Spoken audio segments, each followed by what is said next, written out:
In a world where failing marriages and toxic relationships have become the societal norm, relationship expert Love McPherson is the voice of hope that says, I was born for this. She is a passionate author, captivating speaker, and engaging media personality on a mission to impact generations and heal relationships by teaching individuals how to love better. In 2010, she founded her relationship coaching company, Love Infinity Inc., which has allowed her the opportunity to make a global impact, speaking to national and international audiences such as T.D. Jakes Ministries, Northwestern University, DePaul University, the Black Women's Expo, as well as various small businesses and nonprofit organizations. Love brings over 2 decades of experience as a mental health professional to her vast audience. Love says her greatest success by far is being the wife to Anthony McPherson, her husband of 37 years and vice president of Love Infinity Inc. Together, they have 2 beautiful daughters, Tiffany McPherson, her executive assistant and brand manager, and Krista McPherson. When Love isn't on the speaking circuit or conducting private coaching sessions, you can find her dating her husband and enjoying family time at their South Loop Chicago condo. It is our pleasure to welcome Love McPherson. Hello, everyone. It is such an honor to be here today. I am excited to talk to you about getting your relationships right, okay? And so I want to make sure that you understand all that is. And what I really want to talk to you about is what I want to talk to you all about is how we are shaped, what messes up our mind when it comes to relationships. There are several things that can mess up our minds. It's how we feel about ourselves, our childhood, things like that can actually affect how we feel about ourselves.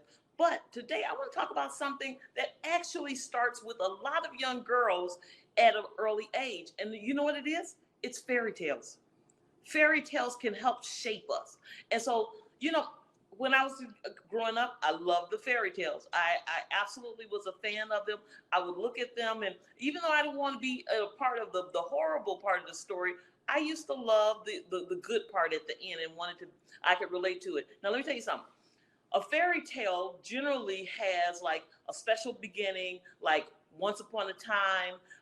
It incorporates the elements. It has a villain, which is a clearly defined bad person, a clearly defined hero or a good person, like a lost child or a woman in distress or something like that. The villain is somebody like a witch or a demon or an evil character or just a sinister character. Then there's a lot of times there's royalty versus poverty. So you'll see that play out, a poor family or, a shepherd boy or a royalty with the castle and the princes or whatever the case may be. And then they take you into a magical place. But this is where what takes you away. The ending. You know why? Because there's usually a special ending. An ending like, and they lived happily ever after. Now imagine that message being sent to a child who lives in the midst of dysfunction, who lives in the midst of abuse and trauma, and they lived happily ever after. Imagine that. And so what do? You go back and you look at the entire story and say, well, where did this happen? How do you live happily ever after? Because her prince came. I want to talk to you today about the truths and the myths, because sometimes you have to go back and tell the wounded child on purpose that was a lie. That's not true. So you said, well, love, is it because you can never have happily ever after? I'm not saying that. There is a such thing as happily ever after, but who you allow to define what happiness ever after is will greatly impact your ability to achieve it. You have to be able to say, what does happiness look like for me? Not for somebody else who draws the picture of it, but for me, what does happiness look like and where do I go to get it? Those are very, very important things that you have to look at. So I'm going to talk to you about some of the places and some of the messages, the false messages, and then I'll tell you the truth about what you should be looking at. So a lot of times, the first myth number one is, I will live happily ever after once my prince comes and finds me. Well, you know what? We know that carries on over into adulthood. That can actually carry over into a marriage, because if we find ourselves unhappy with our spouses, we will still be looking for our prince or our princess that we really should be with, because that's when I will live happily ever after. And so what I want to say to you is this. First of all, let me kind of tell you the truth about that particular myth. No one can find you if you don't want to be found. Okay, so being found is not just a physical appearance. Being found is the your heart. Are you even vulnerable enough to show your heart? Do you even have enough trust for somebody to see inside of you, and you believe inside of you that they would actually want what they saw? Because see, what happens is this: if trauma stamps a image, which it does, on your soul, like a tattoo. Your tattoo, if you see it on the outside, there's an image. So you look at that image and it kind of says something about something this person feels or is passionate about, or whatever the case may be. Same thing about the trauma. The trauma will stamp a tattoo of pain on your soul. And if somebody looks in there, they will see stuff. Sometimes they may see an image or an emblem or wording that says, I am not enough. I am needy. I am lonely. I will never, ever be this. Whatever the messages are that trauma stamped into you, you can sometimes be afraid for somebody to open up and actually see you. And so what do? You build walls. You have shallow relationships. You only open up so far, or you put on a mask so somebody can actually engage with the other person. But all in all, what are you trying to do? You're trying to hide the picture of your trauma. And so if when they get you, if you live with somebody long enough, they gonna see you. And so what happens? When people begin to get so close that they see you, you begin to self-sabotage. You begin to sabotage the relationship. You begin to run because you're afraid of what they will see when they get there. So you really don't want to be found. And how does that look? That can look like your expectations are so high till it would have to be Jesus Christ who decided to come back again, not this time to die, but to marry you. And so the only person suited for what you have decided your man has to be would be him. There's got to be the perfect man. You feel like that's the only way that I can love effectively. That's the only way I can be happily ever after. And so everybody else who has flaws and faults like you, who comes and tries to get close to you, you begin to flaw find and point so that you will have a reason not to be found. And so what is your fairy tale? You are Rapunzel up in the tower and you don't have a ponytail to let them up. That's what you are. And so what you have to do is you've got to go back in there and say, hey, am I being Rapunzel without a ponytail? I know you can buy your 21, 31 inch, whatever it is.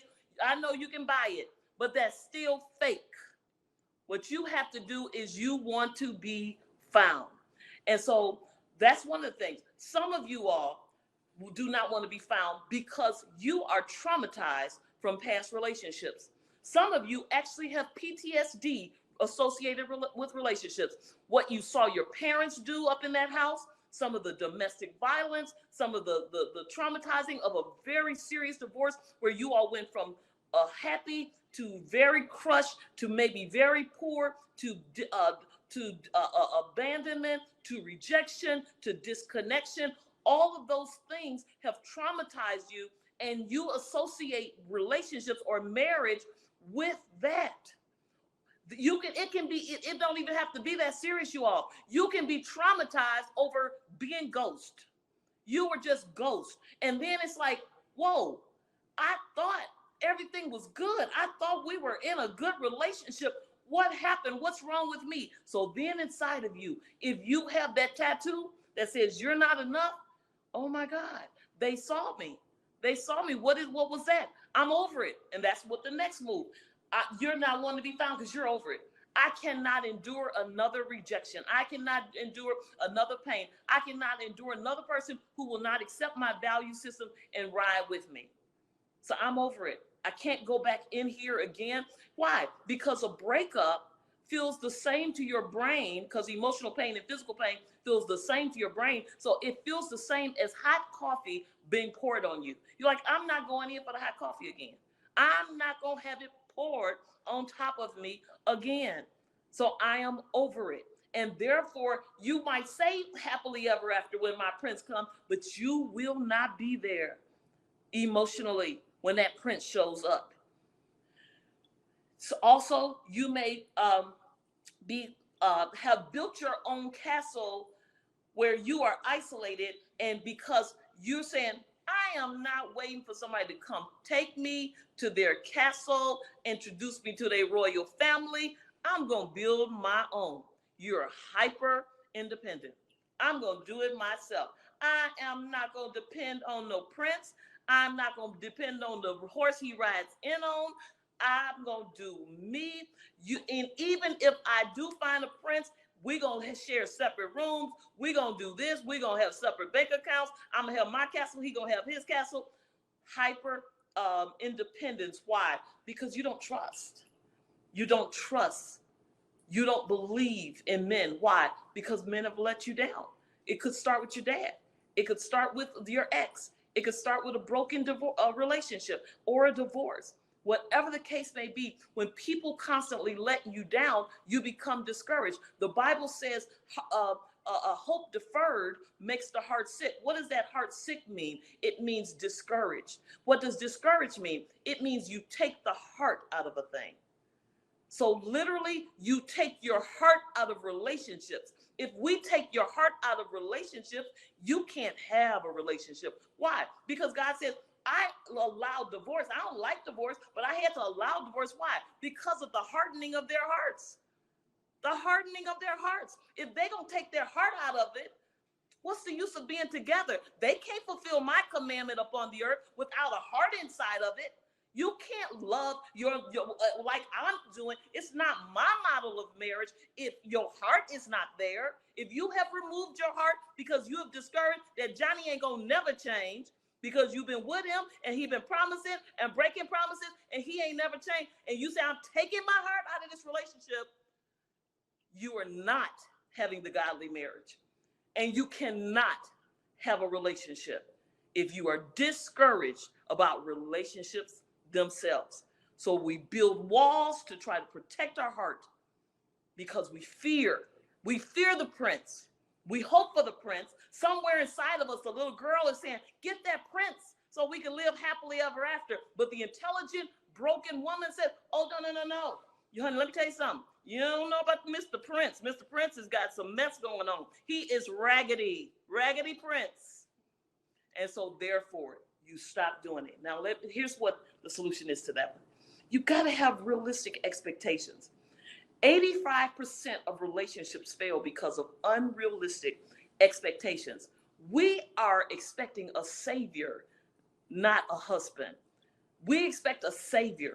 We don't want them to be transparent. We want them to be heroic. We want a hero to come in. We gotta see that marriage is a character building factory. When you sign up for marriage, you know what you sign up for? You sign up for change. You sign up for saying, okay, as you walking up that aisle in your beautiful dress, what you should be thinking is, I am really, look at the man in which I will learn patience with. Look at the man in whom I will learn to shut my mouth. Isn't that beautiful? He gonna help me shut my mouth. He is gonna help me be truthful with myself.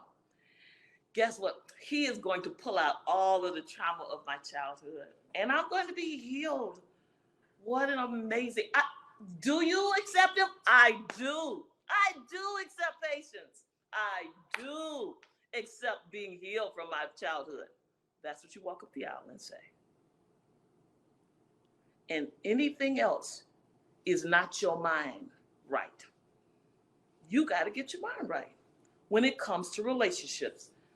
So what do? You enter in soberly, understanding that we are building legacy. And the goal is that our family will not create tattoos of trauma, but tattoos of happy memory, tattoos of godliness. Like Abraham, we will teach our children not dysfunctional relationship skills, but we will teach our children godliness and how to move forward. Let's go to myth number 2. So the my prince will come and find me. That's a myth. However, that person who God will send and you will connect with, and teach you how to grow and be healthy emotionally, spiritually, physically, that's who you're looking for. Myth number 2, a good woman can change an angry, abusive beast of a man just by loving him and making him a new gentleman. You all, first of all, you could spend the whole life 24/7 just changing yourself. I promise you, you don't have power to change someone else unless they want to. People will not change unless they decide to change. And guess what? Statistics have shown that nagging does not create a person's desire to change. A lot of times, you know what it is? It is a revelation, say a godly revelation that they receive, or some kind of tragedy that they have received, like a death or somebody or a sickness or some kind of crisis will wake them up and say, I gotta make a change on this thing. And so it won't be you. It could be your prayers, but it won't be just you nagging and not accepting, baiting and switching. You saw it when before you married it, you said, yes, I will love it. My love covers it. And then once you baited it, you switch and say, okay, now here's the list that I'm giving you that you need to do to change so that you can match what I need in order to love you unconditionally. And so what I'm saying to you is this.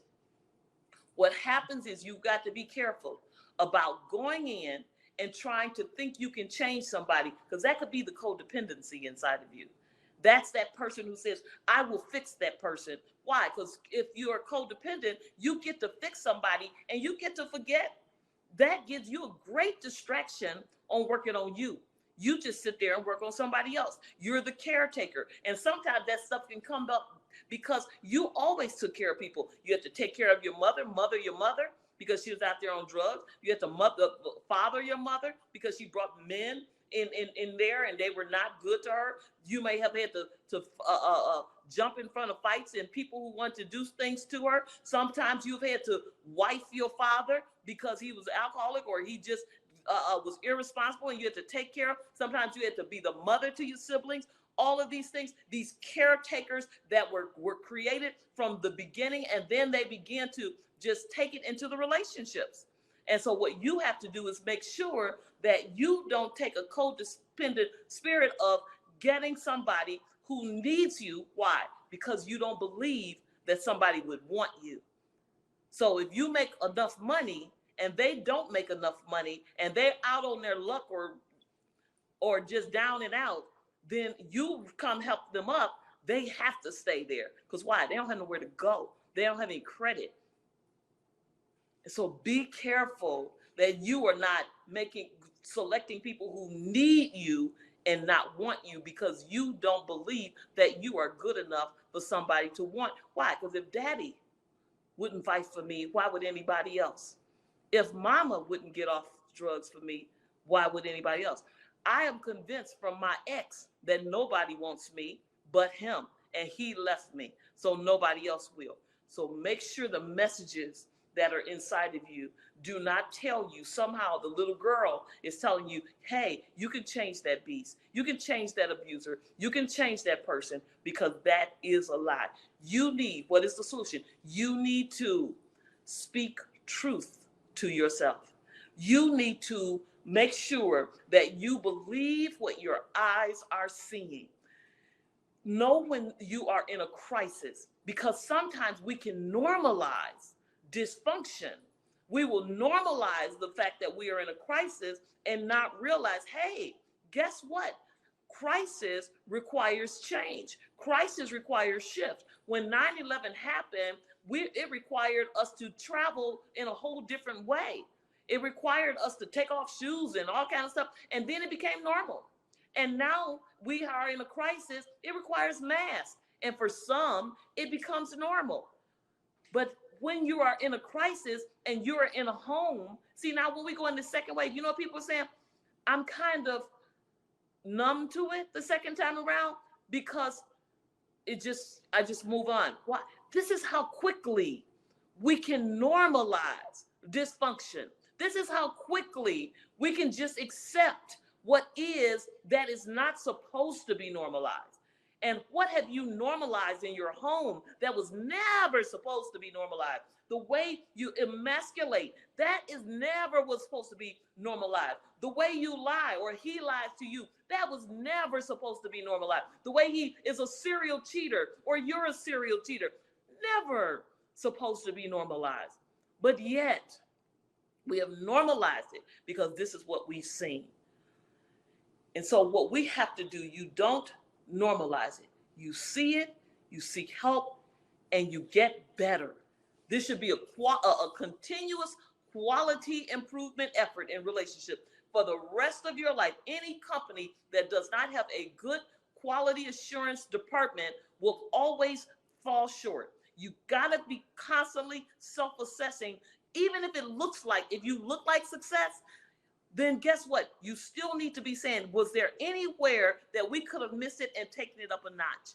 In your relationships, in yourself, you should always be continuously producing quality and saying, where can I grow and improve next? Where can our marriage take it up a notch? My husband and I do a yearly retreat where we examine our strengths, our weaknesses, our opportunities, our threats, so we can see where are some areas that are could threaten our relationship. Where are some, I've been married 37 years, and I'm telling you, there's always a new way. At my age, there's a new way that can threaten because we can become complacent. There's so many opportunities at childbirth, at the kids' teenage years, when it's time for them to go off to college. There are opportunities, there are weaknesses, there are threats, there are strengths. You got to know it. After this pandemic, you got to know, what were the strengths of our relationship and our marriage? What did we do right? What did we do wrong? What did it expose about us? You got to take that to the next level, which actually leads me perfectly into my last point, which is myth number 4 is, I'm going to number 3 first. Okay, number 3 was, just because he's a bad boy who completely lied about who he was in order to get me, doesn't mean that I can't commit to a future with him. A bad boy lied about everything he is, totally presented this false image, and he did it because he wanted me. So let's look at that. You know what that is? That is absolutely selfishness. That means I will do whatever I need to do to get what I want. What happens when he needs sex outside of marriage? You are making covenants with liars. How can you make a covenant with a liar? If a person is prone to do whatever they need to do to selfishly get what they want, then you will always be the person who is the victim of that person, because they will not be they are not committed to you. They are committed to themselves. When any betrayal, there is a choice you have to make. You have to choose yourself or you have to choose the other person. When somebody decides to lie to you constantly, to betray you, they are choosing themselves. And that same spirit of selfishness will carry straight over after the altar.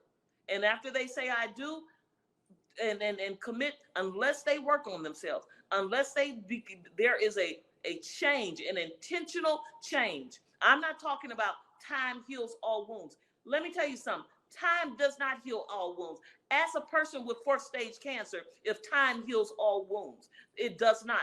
Ask a person who is emotionally in fourth stage if time heals all wounds. As a matter of fact, it can make it worse. You got to make sure that that person is intentionally trying to work on themselves. And so people always say, oh, what about potential? Potential that's just sitting there has no potential at all unless you see somebody not just as a manipulation factor trying to get to you, but as a means of I am dedicated and I value growth emotionally. I value healing. If that is one of their value systems, as opposed to a manipulation tactic, if that is their value system, that's what they want to do to continue to be able to love you correctly, not to get you to love them, then that's a healthy thing. All right? So make sure that you do not believe that you can go get this bad boy who is not trying to be a good boy, self-motivated, working on himself, trying to be healed, and you can see the fruit of that, and it is consistent, and thinking that somehow you have some kind of magical power to change somebody. Use all the magic, which I don't believe in, but use all the power of God and allow yourself to be yielded to so that God can change you. Okay? And this is the last one. The last one is, I need a kiss from a prince to give me a do-over. I need a kiss from a prince to wake me up from my death and give me a do-over. You know, as I look at 2020, and we're in our last month of 2020, 2020 has absolutely revealed to us some things that we just did not know. It's given clarity, 2020 vision to us. And, you know, it has brought clarity to our marriages. It's brought clarity to our mental health. It has brought clarity to our churches and our government and our school systems and our children's. The state of all those things have been absolutely exposed to us clearly during 2020. And as a result, it has produced a lot of anxiety. It has revealed the social injustice. It has revealed, e-learning has revealed to some of you all the condition of your children, their education style, even what they do in this classroom. It's revealed a lot of stuff.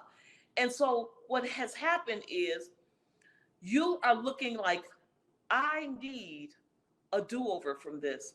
This has opened up so much stuff until a lot of things have died in me. My drive it's been so long. It's been a year of suffering. My drive for just really, because of the uncertainty, I don't know what's going to happen. I have lived without a relationship. I have had to deal with depression. I have had to deal with anxiety. I have had to look at toxic people in my life and see, like, that person is toxic. That person is not for me. That person it will rejoice with me, but they will not. They will mourn with me, but they will not rejoice with me. That person is jealous of me. This can go not just into romantic relationships. You may have seen friendships and parental relationships, all of that stuff just exposed to you, and you're like, take me away from this. I need a distraction. I need a prince to come, marry me, take me into a different alternative universe where I can just be happily ever after this traumatic thing. Well, let me tell you all something. First of all, as I mentioned before, crisis requires change. The do-over that you are looking for has to come from you. The biggest thing that 2020 should have showed you is your level of self-love. You know, Dr. Anita, her husband, preached a sermon, and in the sermon, he gave this analogy, and it just struck me. He said, your slip is hanging. Let me tell you something. When we were growing up in church, We had to wear a slip, first of all. Now, I know y'all wear sundresses without slips. We had to wear a slip. We had to wear pantyhose. We had to cover our arms, all this kind of stuff. But you know what? This is what would happen. A lot of times the ladies, as they marching up the choir or they walking around or they go up to walk around for offering or stuff like that, you would look down and they'd be dressed cute, like in their heels and think they going.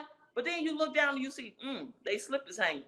And so you try to get, I've had people like tap me as I'm walking thinking I'm cute and they, sister, your slip is hanging. Now that's embarrassing. But let me tell you something. Some of y'all slip was hanging. You saw it in 2020. You done seen some slips. And what's underneath some of this stuff that y'all have been through, some of the anxiety, what's underneath your drive to be busy, what's underneath your need, not want, your need for a man, your slip is hanging. Because it has shown that you don't love yourself. So you are looking for external love. You are looking for external validation. It has shown what's underneath. The stuff that we wasn't supposed to see, we seeing it. The stuff that you thought we would never see, you are seeing it. And so what you have to do is begin to look. Now, you'll want to kind of pretend it's not happening. You'll want to, but you know what?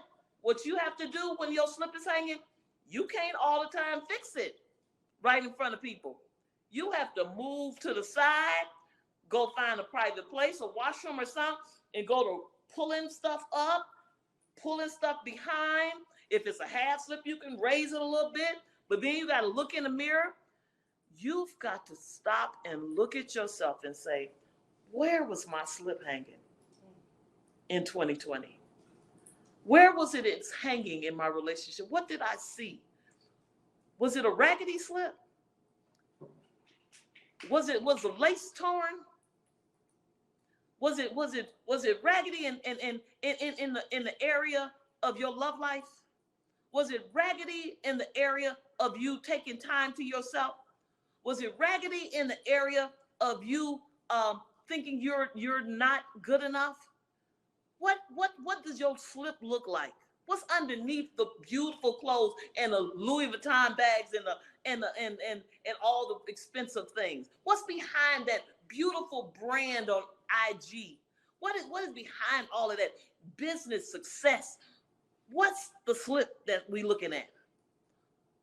What you have to do is make sure that you address the slip. You got to get help.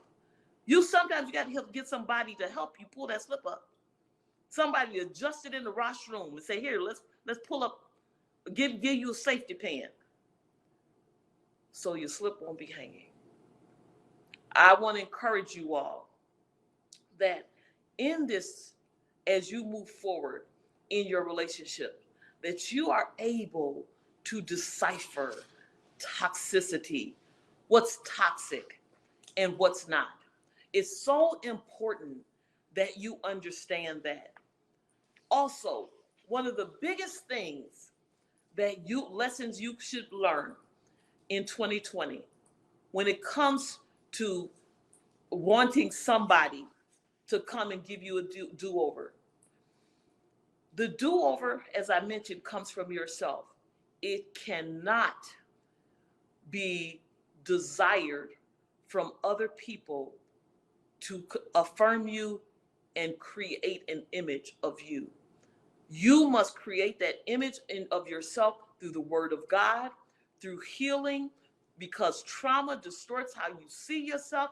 You cannot continue to see yourself in that way, but that requires healing. That requires sitting in somebody's chair. That requires prayer. That requires revelation. That requires being in the word. A lot of times you'll find is we are trying to hear the words well done from people who have not done well. And when we are trying to seek the affirmations of people, whether it be our parents, whether it be our coworkers, whether it be a job or a business, if we are trying to constantly seek affirmation from people, who are not doing well. A lot of times when we don't get it, we will once again turn on ourselves. Your slip is hanging. If you are turning on yourself, if you are attributing somebody else's bad behavior to yourself, if every time somebody goes ghost, you just thinking it's gotta be me. Maybe it's the coward in them. Maybe it's because they don't have enough integrity. If somebody cheats on you, maybe it's their selfishness. I'm not saying you're perfect, but I am saying that if your first attitude is to turn on yourself because of somebody else's bad behavior, you don't love yourself, and you need to see your slip is hanging. Sometimes people will not affirm you and tell you you are doing well because your success can highlight their failures. So they are not even trying to give you affirmation. And so that can happen in couples, that can happen in parents, that can happen in friends. People will not affirm you. Why? Because your highlights, your success is a mirror to their failures. Your success can trigger fear of abandonment in them. What is fear of abandonment in them? They figure you're going to get so high till you're going to leave them, because they never felt that they had the glue to keep you anyway. And so if that is a relationship you have, you will often see criticism. People who are putting you down all along. Why? Because they were trying to keep you down. Why? So you can keep you on my level, so I can stay in control of your level of success. The next thing is your success can provoke anger of injustice. They might figure, this ain't fair, God. I've been serving you. I've been keeping myself pure. I've been not having sex, and she been out there fighting and bopping, and she walking up the aisle with the husband. That ain't fair. So they will not say well done. They will not affirm you. Why? Because they don't figure it's not fair. I deserve that, not her. And then they can withhold affirmation for passive aggressive reasons. They want to deprive you. They want to humble you. They don't want to give it to you. The Bible says not to withhold good to those that you're able to, but they want to withhold it from you because they want you to suffer. They know you want it, and they have the power to give it to you, and they should honor you, but they will not. And finally, withholding affirmation may be a form of emotional abuse. And sometimes the person is emotionally abusive in that relationship. You got to get your mind right. You are seeking affirmation. You are seeking relationship. You are seeking attention from people who don't even mean you well. You got to get your mind right, make the necessary choices, and to choose self-love. The do-over that you need will be done by you with the help of God, with the help of a counselor, with the help of a therapist. That's where you will get your do-over. And so I just want to end. I think it's time for questions and answers now. So if you have any questions or answers, you are welcome to. There we are. Hey, love. Hey there. So I am here to read any questions that come up in the chat for you so you can teach. So ladies, have your way. They have been in here. There's like 4 of us at the church, and they have been yelling and screaming. Oh, wait, here comes Kim. Ma'am, if you can see me call now. Hi, ma'am. Listen, I want, look, I'll ask the first one since they being shy. Let's talk about this potential thing, because you said let's rewind back about the thing about potential. Can you reiterate that for me? Say that again. Can you reiterate? So as a success, one of the things I love about you is as successful as you are, you and your husband, 37 years, and for so many women, to your point, you said the world will make us believe that we can't have it all, and sometimes you can feel as what the world will call an alpha female, that by sheer nature of who you are, you make the man feel less than. How do you balance that? Even though I don't believe in that word balance, but how do you manage that? That is a well? great, absolutely great question. The first thing you have to do is make sure that your husband, which my husband is very secure, he wants me to be great. He promotes me to be great. Literally, like, you won't see him sitting here, but he has been, even for this particular setting, he's behind the scenes, making sure everything is okay and all that kind of stuff. Now, here's the thing about that. First of all, it has to be, know the character of the person that you're with. But second of all, my business and my relationship is not the same. I am Love McPherson, Tony's wife, when I get home. I'm not some celebrity. I'm not somebody who he's supposed to be catering to. I am his wife. And so I understand that no matter how far I go, no matter how much I'm exposed, no matter how much money I make, when I come home, there is a hierarchy in my home that I submit to. Okay. And he is the leader, and I am his wife. Thank God he has a servant leadership style. Thank God he has a team leadership style where he puts me together. He loves my advice. He values what I bring to the table, so he does not have a subjugated behavior. But what we have to do is this. We have to know that innate in a man is his knowledge that he is supposed to reign, that he was created to lead. And when we emasculate that, we actually emasculate the leadership and imprison it in a relationship that he's crying to get out. Now, he will use other ways to try to get out of that imprisonment. Some will use infidelity.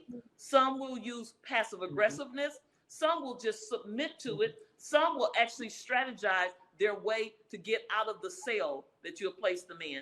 And they will be very strategic about it.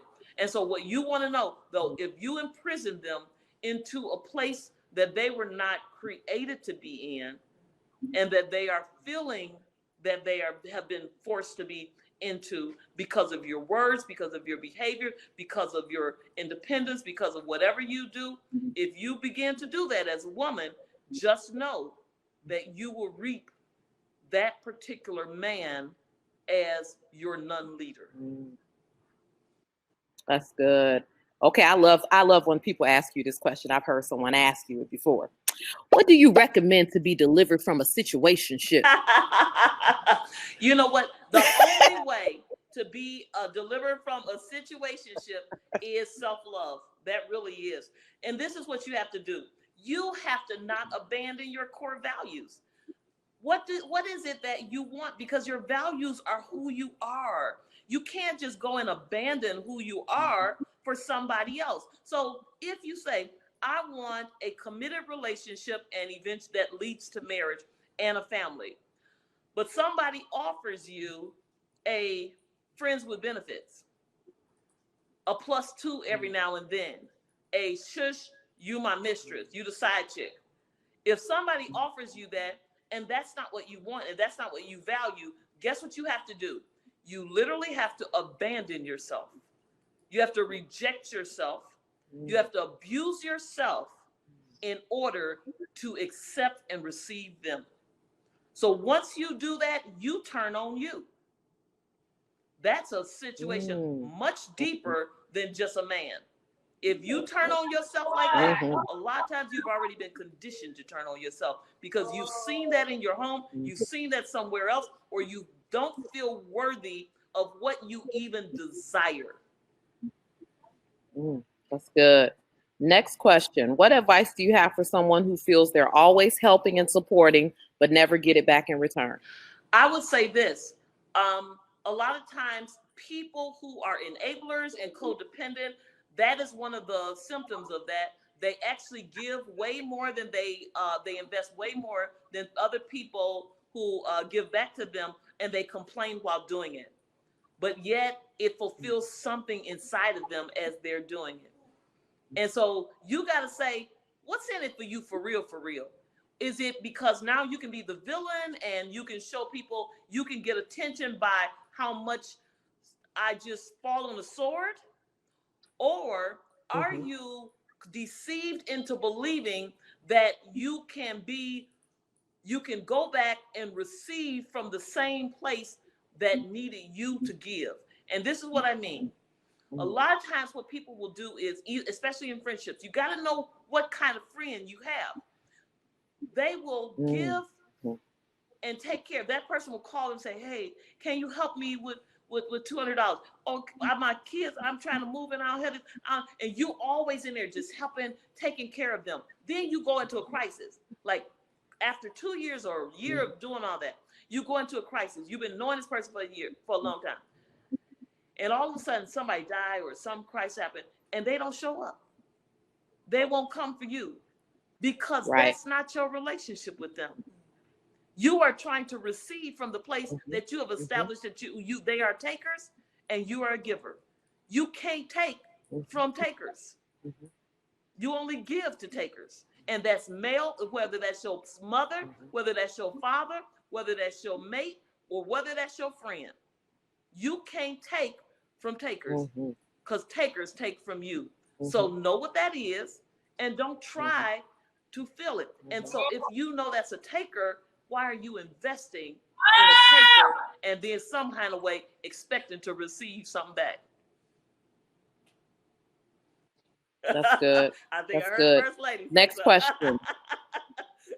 Yeah, you did hear her yelling. And look, and I'm trying, I'm usually interviewed, so I'm trying not to interview because I want to be like, but what, your friends is different levels of accent, but I'm going to let it, you go live on the next week. Y'all follow Love. I'm going to send a live request to her. When you're talking about friendship levels of access, right? Is that what you're saying? You know what I do with friendships? You should look at it like the temple in the Old Testament. You have the outer court. That's everybody show up at the outer courts, right? The inner courts were the Levites. That's where they were intimate. They gave worship. They were a little bit of closeness. But then there was the Holy of Holies. You got to come correct into the Holy of Holies. Right. And not everybody has access to that degree. A lot of times we say, we're supposed to give people unconditional love. But God is never giving you unconditional relationship. He will give you unconditional love. But you don't get unconditional relationship. You got to come correct. He tell you how to enter. He tell you how to leave. He tell you how to wake up. And so in relationship with him, because he is holy, in relationship with you, these people need to be able to come correct. And you need to, if you want to be in their Holy of Holies, you need to come correct too. You got to submit to it. Or don't be in it. That's so good. I'm done. That's good. That's good. Next question. How do you let go of trust issues and how do you start to trust again? You know where trust issues start? Trust issues start with yourself. You don't trust yourself. Even in infidelity, what happens is this. The first relationship that goes is the relationship you have with yourself, because this is what you start thinking. How was I sucker punched to that degree? How did I not know that? How did I not see it? So you begin to doubt that you are even able to discern what's happening right around you. If it's a relationship that person was totally deceptive and married or something like that, you're like, I don't trust my pickers.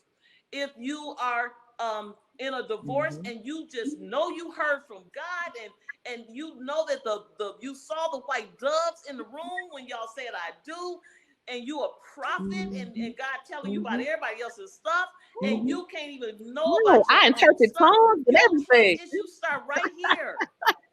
You don't trust you. So what happens is this.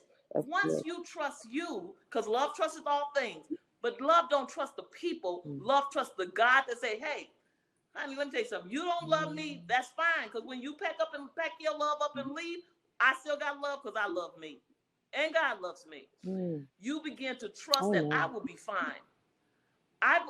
No matter what, I will not take your bad behavior and place it on myself. I will self-assess. I will examine, but I will not allow your infidelity, your dishonesty, your betrayal, your bad behavior. I will not take your stuff and dump it on me as though I did something to you. And you will not turn it around to act like I did.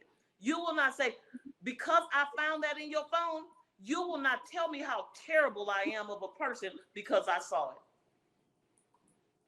That's good. Next question. How do I deal with the toxic relationship with my mom?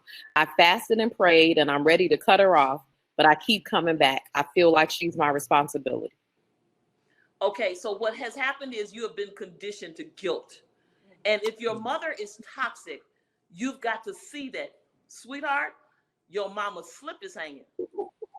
And your slip is hanging too, because if you have normalized toxicity and you keep pulling into toxicity, that same spirit of high tolerance for toxicity, you will see that and it will not stop with your mother.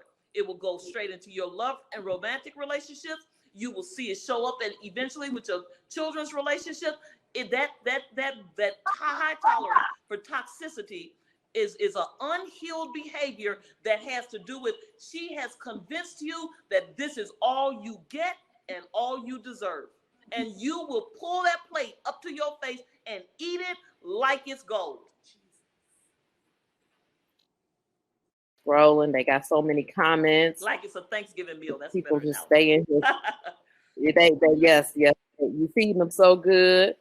Someone said they have a hard time taking from others. They're always giving. They don't like accepting help because of disappointment. So what you're doing is you're trying to manage your disappointment. But what you can't manage your disappointment, because that's the opposite of love. You are operating in fear. You fear being hurt, and you fear the hot coffee being poured on you. You have been traumatized by relationships. You probably have PTSD regarding relationship, because what PTSD does is it is a constant state of fear. You feel imminent danger all around you. Even when people are trying to be nice to you and give to you, because you're so giving, you rape them of the opportunity to give back to you, those who are good. Why? Because you don't believe you deserve it. You only see yourself on the giving end of things. Why? Because then I can manage what happens. If I don't expect, I won't have the disappointment. But let me tell you all something.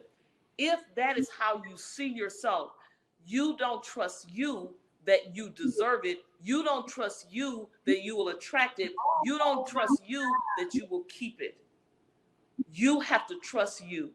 And if you cannot receive love, you can't truly receive God, because God is love.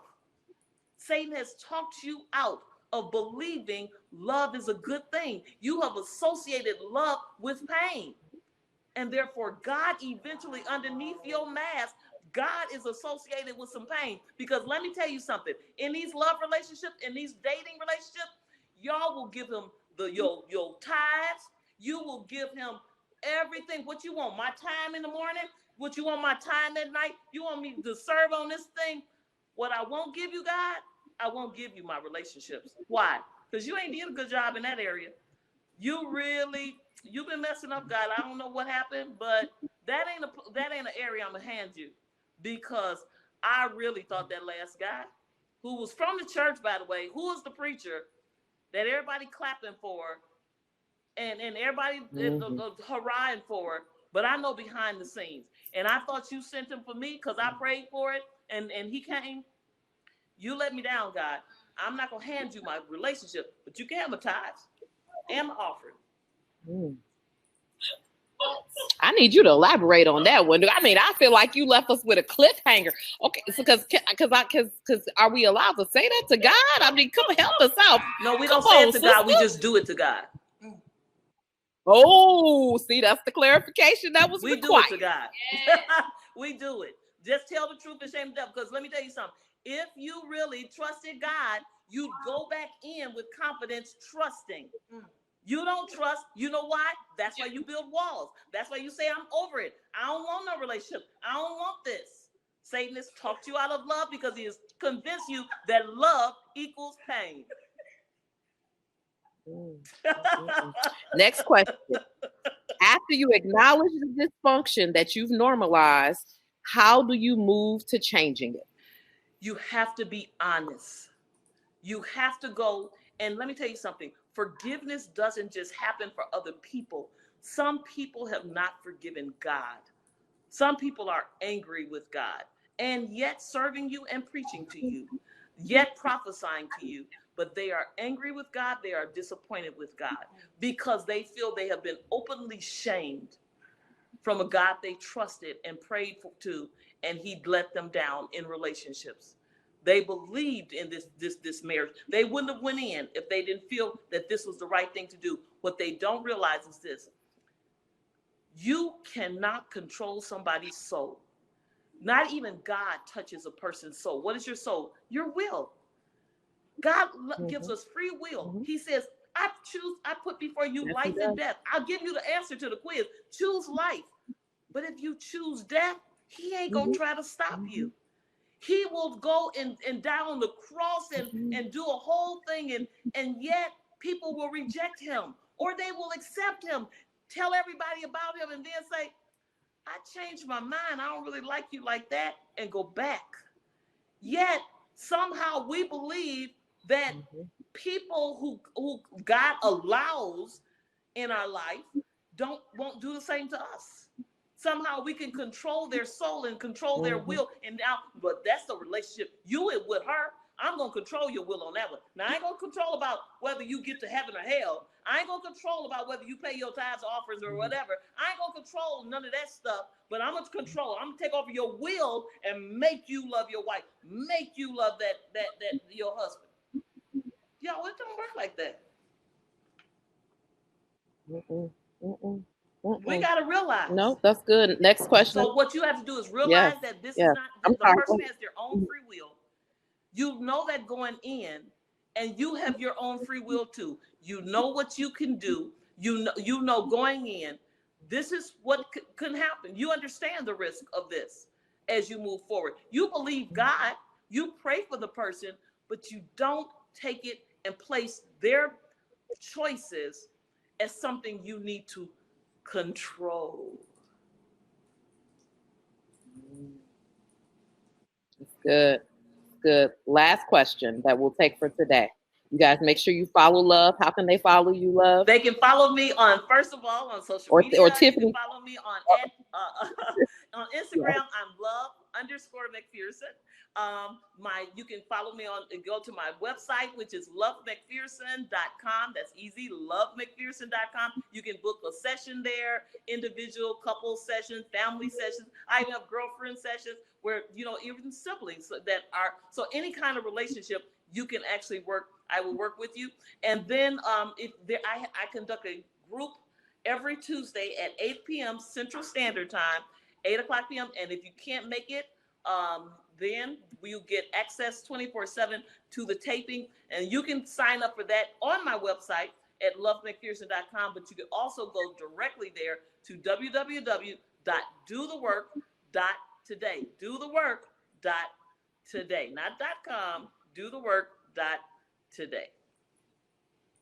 Is that for singles and couples, Absolutely. Love? Absolutely. It's a really good time on those on the group. You can be anonymous. You don't have to, and people are chatting live, so I get the questions, and Tiffany is right here with me, making sure I answer the question. We do interactive. It's very interactive. You can name yourself whatever you name yourself. If you want to be anonymous, you don't have to show up on the screen or any of that stuff.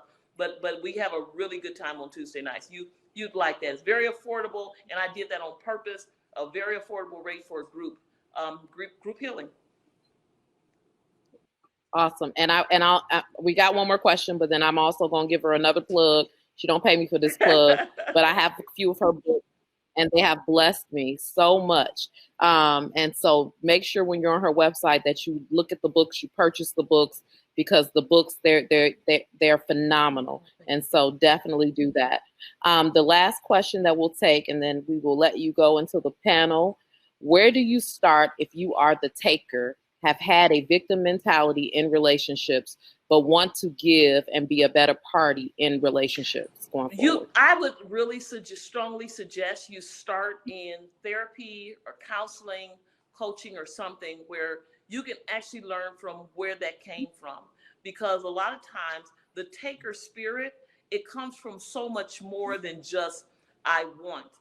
It comes from sometimes feelings of deprivation, feelings of, I was of injustice. A lot of times what you see that taker is associated with neglect, where a person had to take care of themselves. They figured, I can't trust anybody since a childhood to meet my needs. So therefore, I've got to meet my own needs, and by whatever means necessary. So they have never been conditioned to look at anybody else's needs, to look around and say, who needs something? Why? Because nobody even modeled that, like looking around to say who needs something. Nobody was concerned about what they felt. Nobody was concerned about what they need. They were at 5 years standing over the stove cooking chicken or whatever, trying to meet their own needs.